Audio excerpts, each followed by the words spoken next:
Welcome to the Dan Casper Show podcast, your chance to catch the full show anytime, anywhere. If you missed it live on the radio, no worries. We've got you covered with all the sports talk, opinions, interviews, and conversations from the show. From the Packers to the Brewers to the biggest stories in sports and around Wisconsin, it's all right here. This is the Dan Casper Show podcast. All right, halftime is over with, and now we are on to the third quarter. I feel like we're flying on through on this Thursday morning. Thanks for hanging out with us and making us a part of your start if you are up and at it. We got DNR Warden, Mr. Jake Bolks, for our Thursday chats coming up at the bottom of the hour. So final call for any questions that you may have for Jake.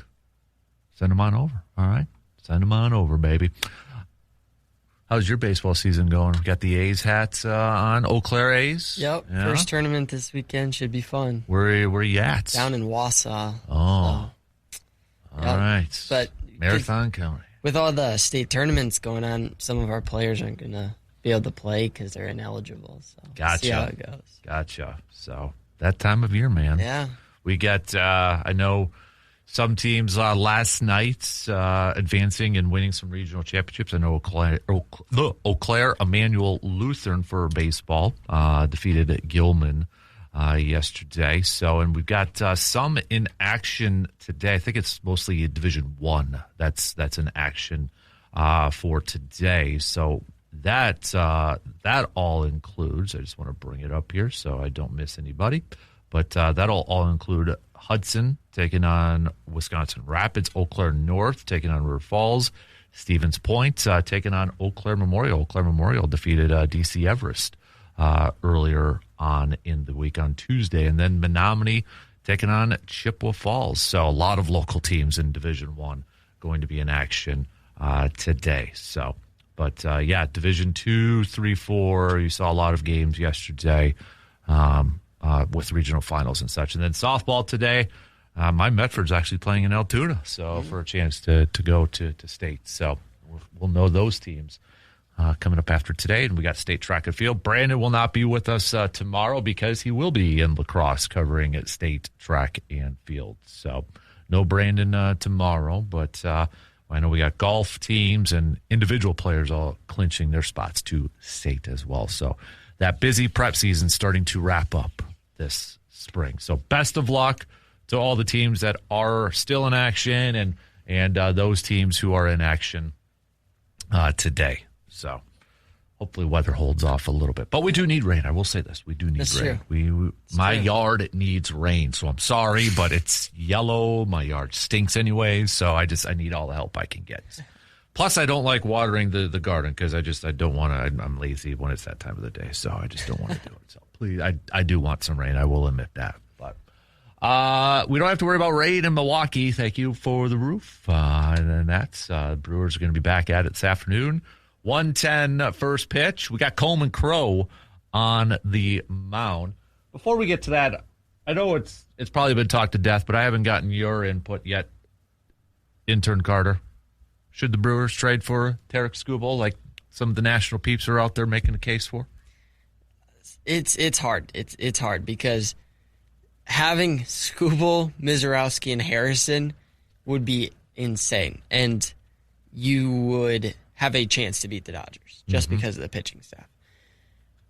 It's a rental. So you'd have them 1 year. And I want to know who they'd trade because I don't want them to trade Made. I don't want them to trade Fisher. I'm really high on Andrew Fisher. Yeah, I don't want them to trade Andrew Fisher. I love Jesus Made. Obviously, I don't want Miz or Harrison gone. So it'd have to be a package of Logan Henderson, Jet Williams, or something like that. And then I'd be open to it. But he's also got an elbow problem. Yeah. And so you'd want to make sure he'll be able to throw because you can't trade top prospects for a guy that is a rental that ends up getting hurt and not being there to play. So if he's healthy and if we can get him without selling the farm system, why not? Yeah. But if we have to trade Made or anybody that's good, probably not. Don't trade Made. He's untouchable for me. Fisher, I don't want traded either. I know he's in single A, but it's still, dude's raking right now. So, Jeff Pass, I saw you have it there. So I actually have Jeff Passons, who is my favorite MLB insider.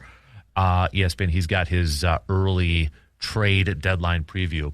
And for the Brewers, he says, what's their objective? Beat the Dodgers. Best fit, Tarek Skubal, parentheses, or Byron Buxton. Interesting. So just I'll read it here. It says, what to know, nobody operates with the discipline and the precision of the Brewers, which is why having them in this category, let alone linking them with the best player on the market and another who probably isn't going anywhere, Byron Buxton, because he has a no-trade clause, registers so oddly. The Brewers, the Milwaukee Brewers, going out and winning the deadline, it's so foreign, it's almost laughable. And it kind of is. But they did do it in 08 with CC. So, but just think about it. Tarek Skubal in Game 1, Jacob Mizorowski in Game 2, Kyle Harrison in Game 3. Or if that's not in the cards, Byron Buxton bringing his 17 home runs to the team with the fewest in the big leagues.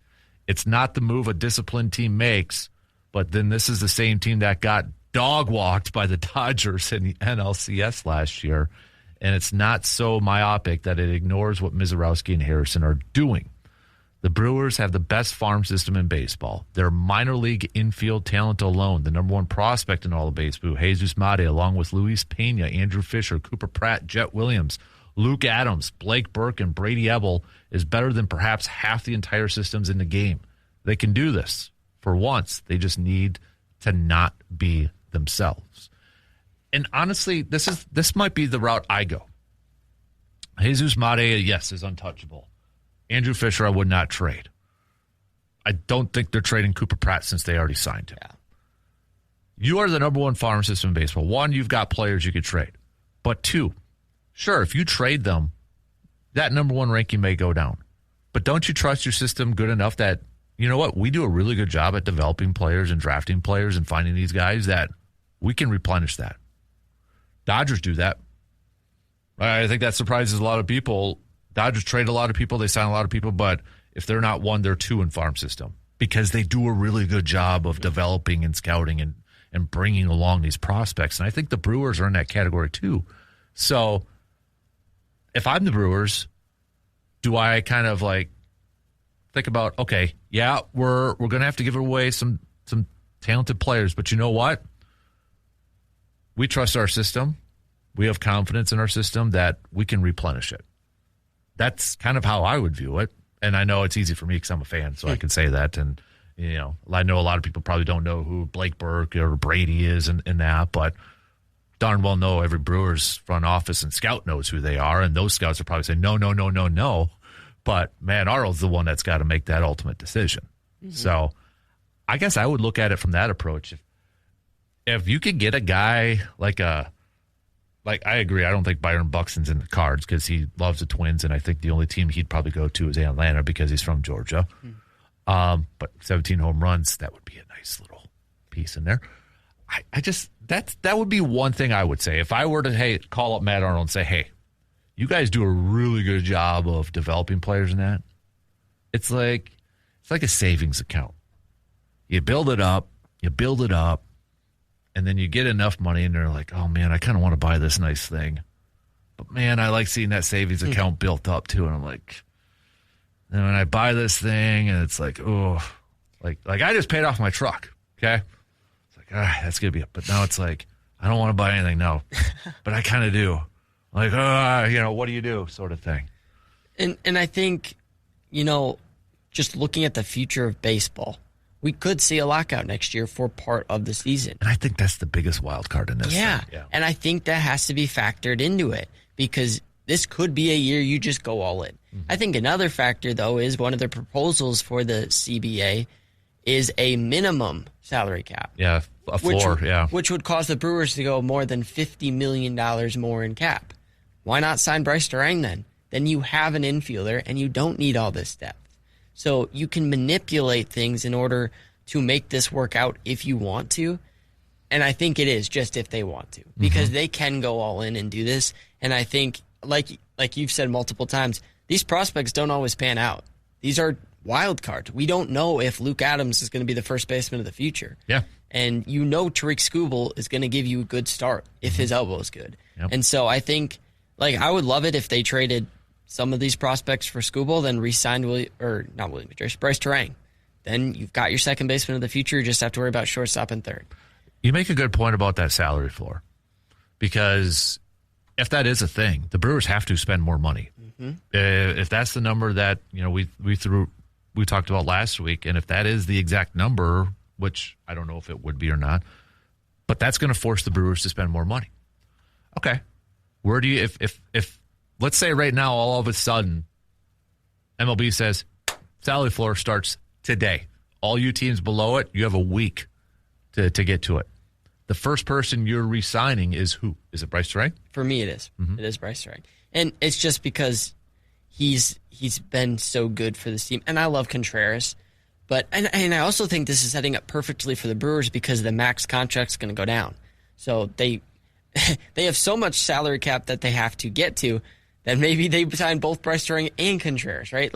I don't think that's in the cards, but Contreras is important, but I think they like Jefferson Caro down in AAA. Jefferson Caro, yeah. And so Bryce Terang at second has kind of been your staple this year, and I think he could be there and I think they love Bryce Terang. So if you lock up Bryce Terang, which I think is a big if at this point, then that makes Luis Pena tradable.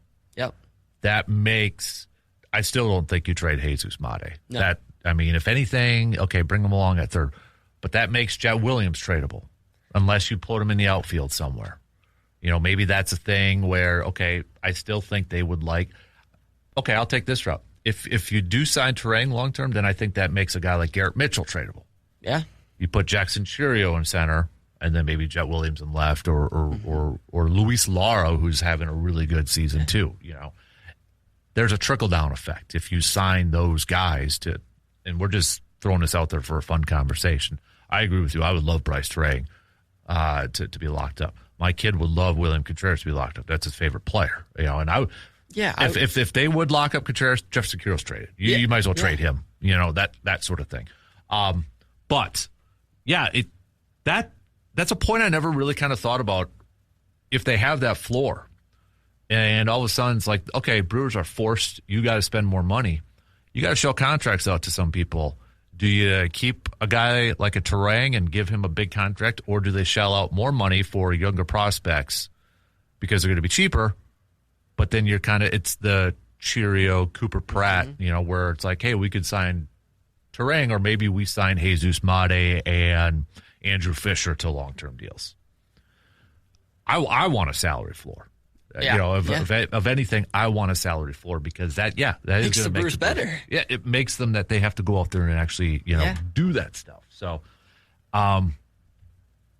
this is not to get too far in the weeds, but I'm thinking I don't think they're going to have a salary cap. Players have already said, that ain't never happening. That's too far gone, I think, for that to ever happen. As much as we would love it to happen, I think that's way, way, way, way down. I don't know what the compromise is going to be for that. But floor, if I get a floor or if we get a floor, that's a start. It is. And I think it's a big start.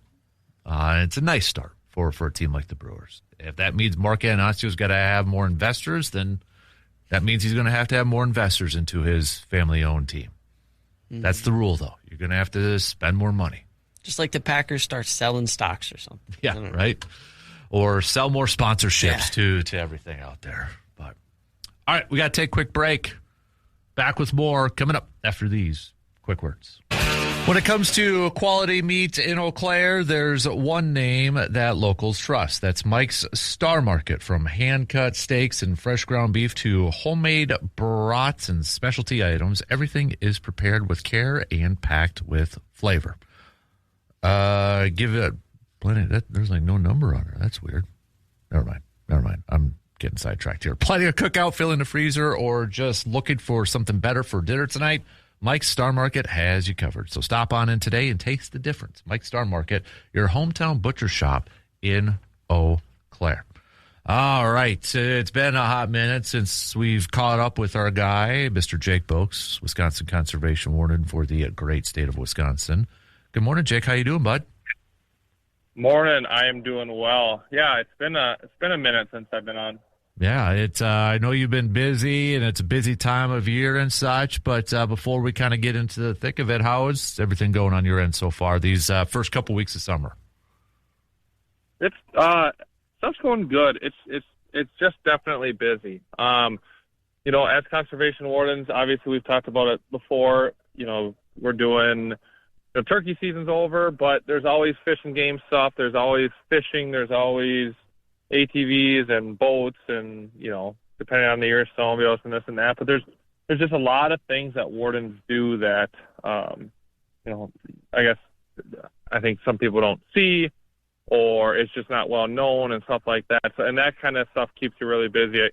We do a lot of our own internal trainings and hiring processes and academy work. We run our own academy, putting guys through it. So wardens are going down to Sparta to help train and teach and stuff like that. But also, there's a lot of things like septage audits and different forestry items, arson investigations, all the state park work we do, which involves, traditional stuff like domestics and drugs and all that kind of stuff.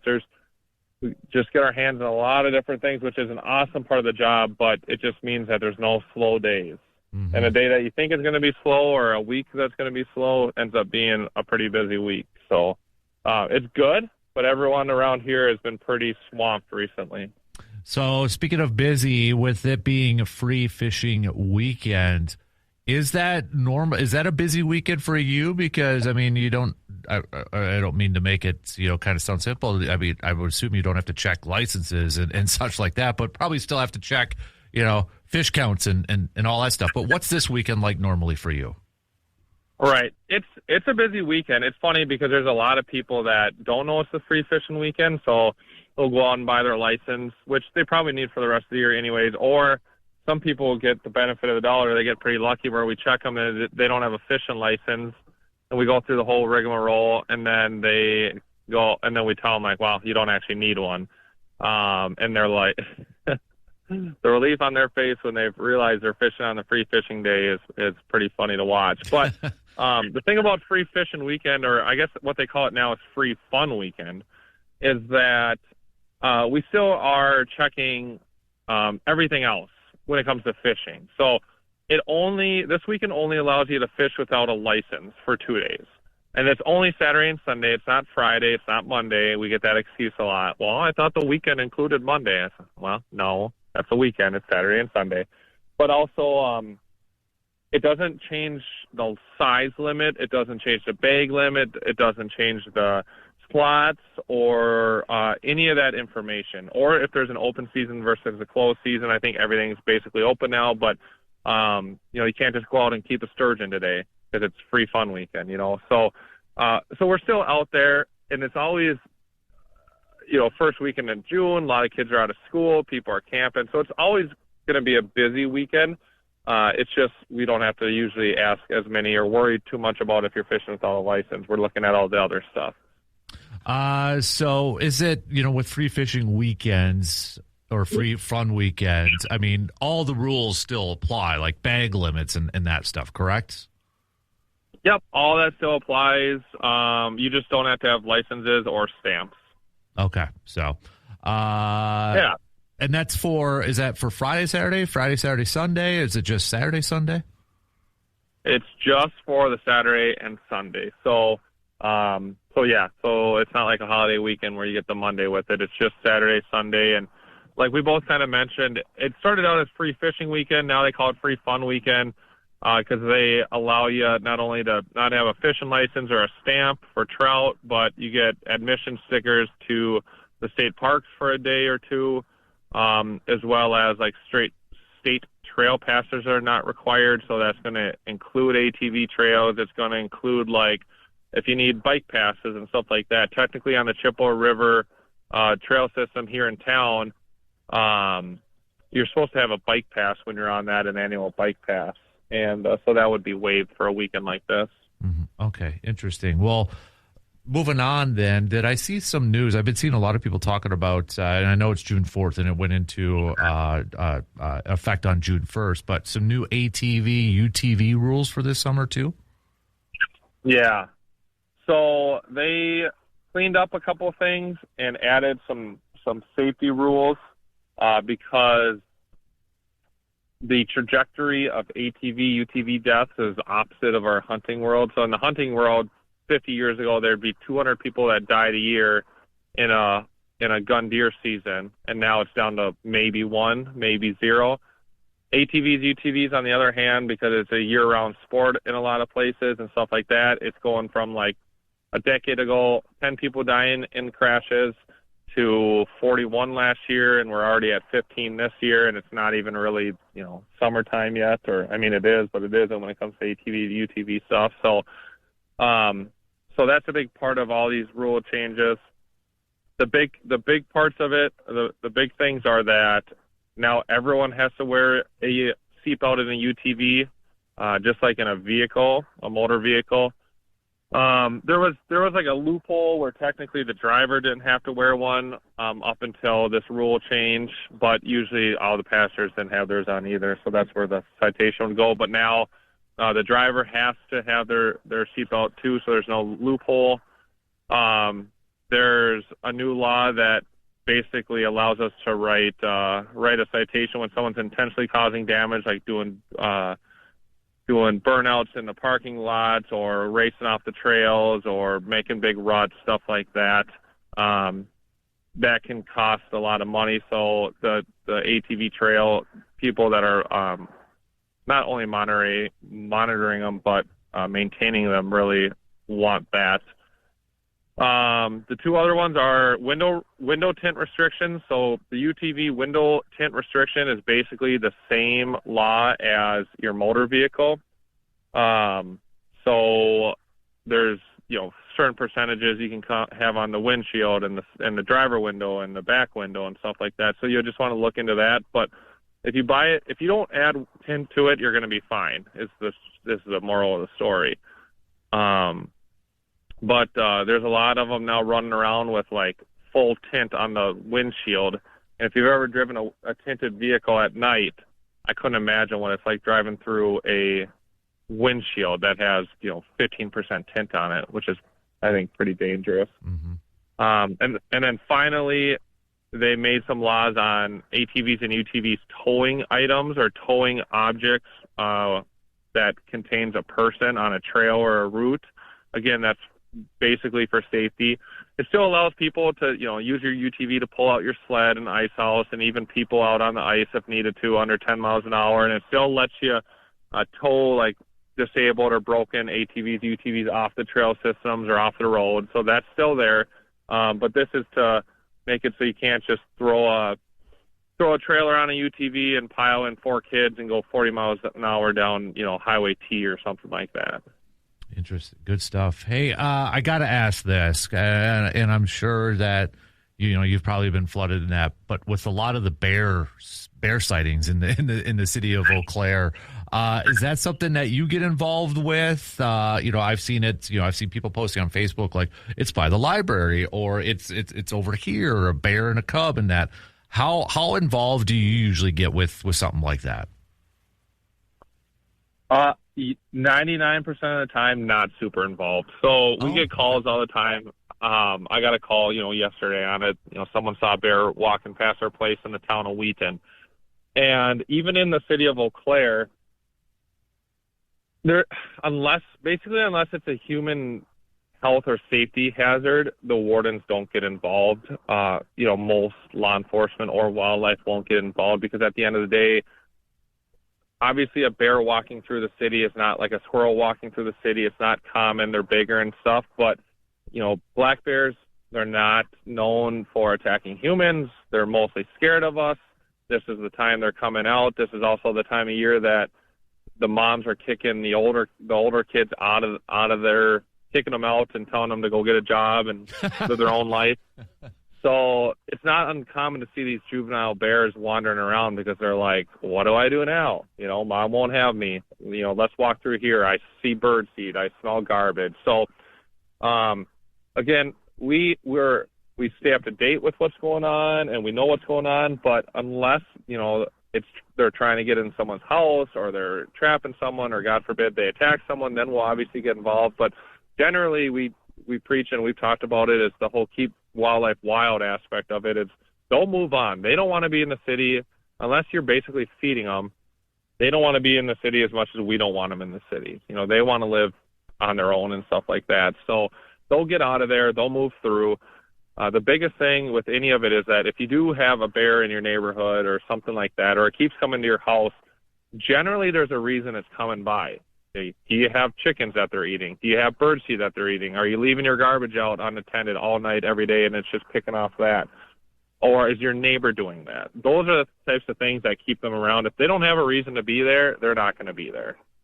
Was it a couple years ago, Jake? How rare is it where you may have to transport it out of the area? At what point does that happen? Usually, if it's becoming a nuisance in a village or in a city, if it's a nuisance, the DNR will work with DATCAP or another APHIS, another federal entity to relocate it. It's not uncommon in different agricultural areas, or if they're a nuisance up north. I mean, bears get moved all year round in the state, so it's not uncommon. But usually if they're becoming a nuisance, like more than just we're seeing them on the news or this or that, where it's like perpetually coming into an area that it shouldn't be, or obviously if it's like attacks someone or something, we'll take care of it. Mm-hmm.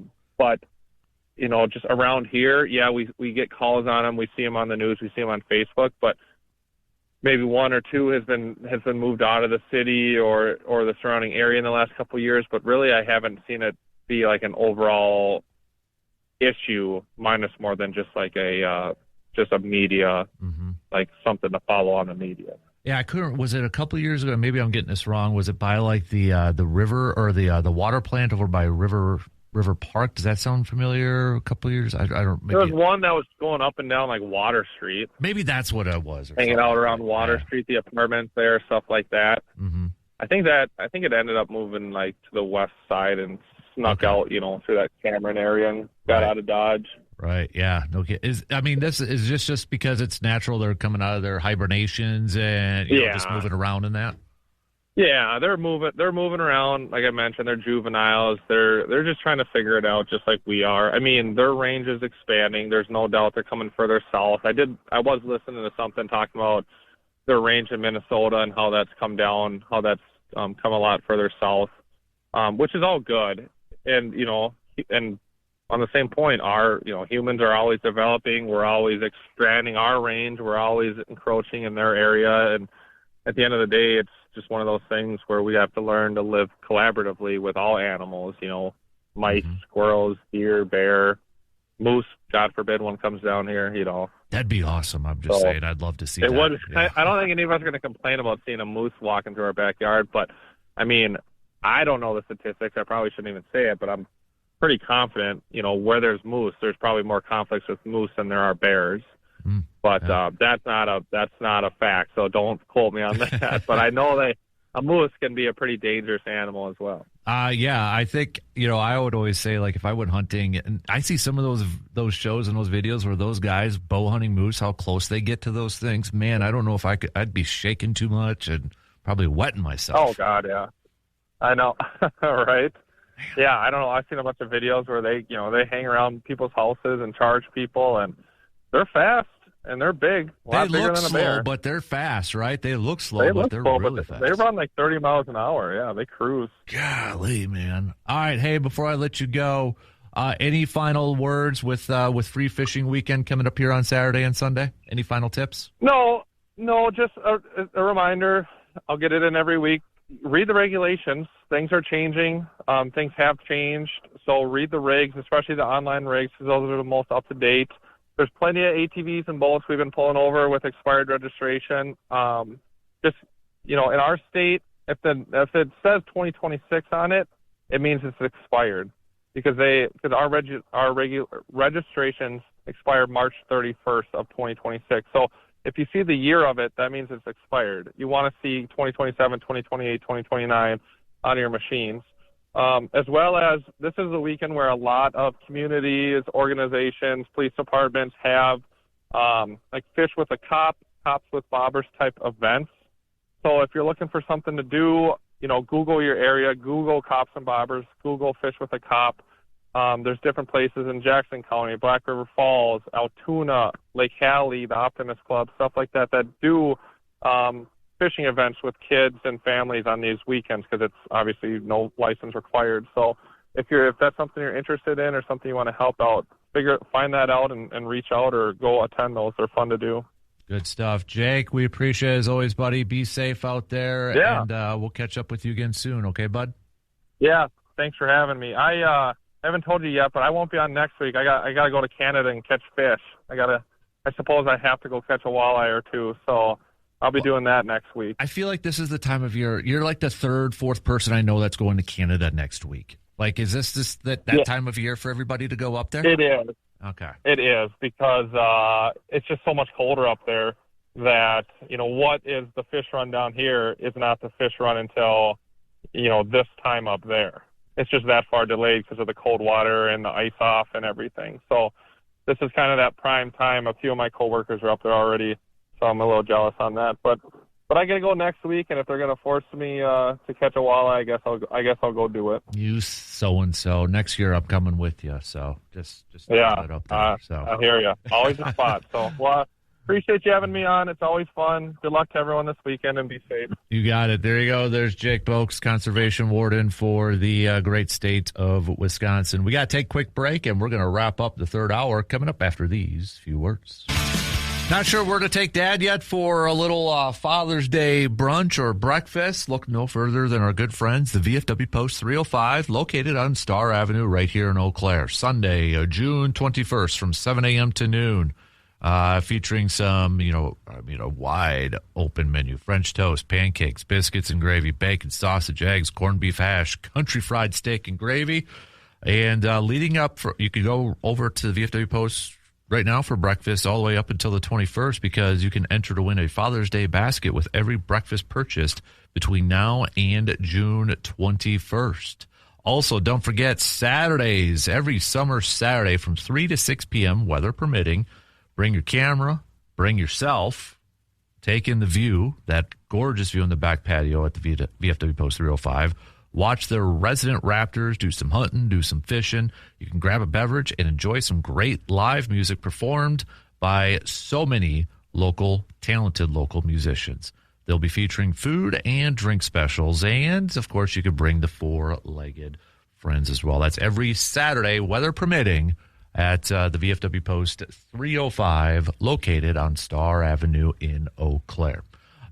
We just got a few minutes left until the top of the hour. You've been really looking at some Giannis stuff. Anything different? Anything new? Any rumors that you've been seeing out there? Not really. Nothing different? They for sure want another lottery pick. And I think that's fair. Year. Yeah. I think that's fair, right? Well, absolutely. Do it up. 100%. It's going to be weird. I know some people are getting tired of talking about Giannis, but I mean, we got to realize too, this would be a big moment in Wisconsin sports. Yeah. To move on from the Greek Freak. And if it does happen, it'll be kind of a sad day, right? Yeah. It'll be, because nothing is for certain. Nothing is like, oh yeah, we're going to be back. That ain't for certain. No. That is not for certain.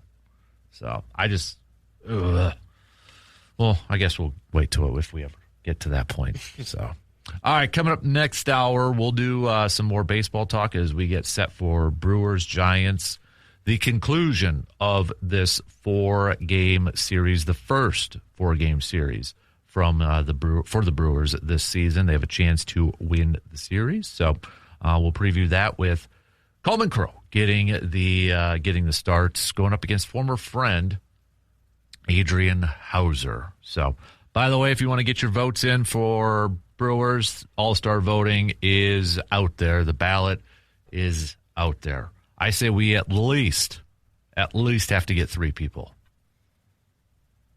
Mizorowski. No, yeah, 4. Yeah. I'm going to go 4. Yeah. 4. Mizorowski, Kyle Harrison, Bryce Ring, and Contreras. I'll go 5, Jake Bowers. Bowers should. I don't know if he's going to get it, Andrew though. Vaughn's hitting 340. Put Andrew Vaughn in there. What's going to hurt him, though, is 1 home run. That's true. 1 dinger.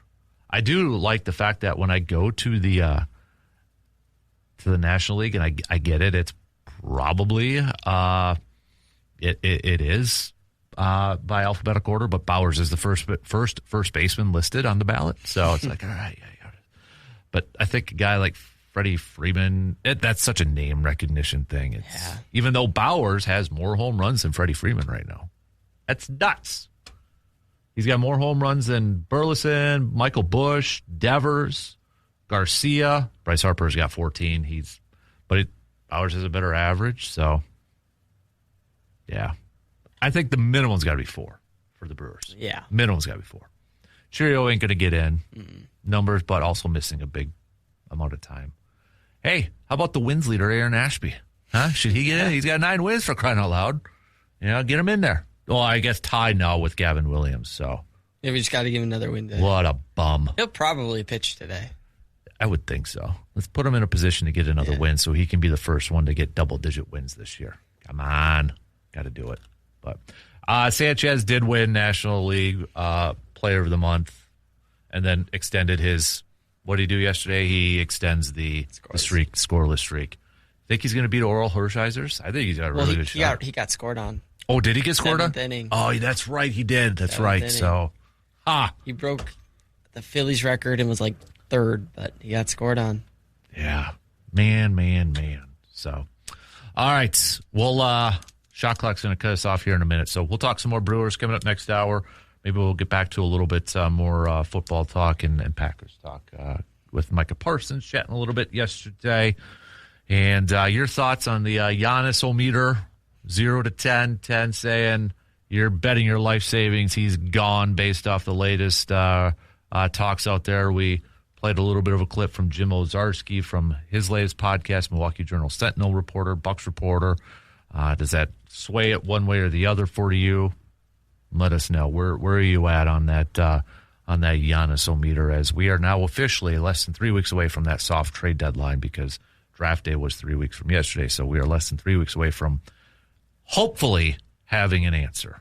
Because if he's traded after that, I'm going to be very mad.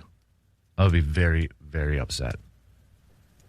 Just saying. So unless it's for a pick from this year's draft, but better be a dang good player. All right.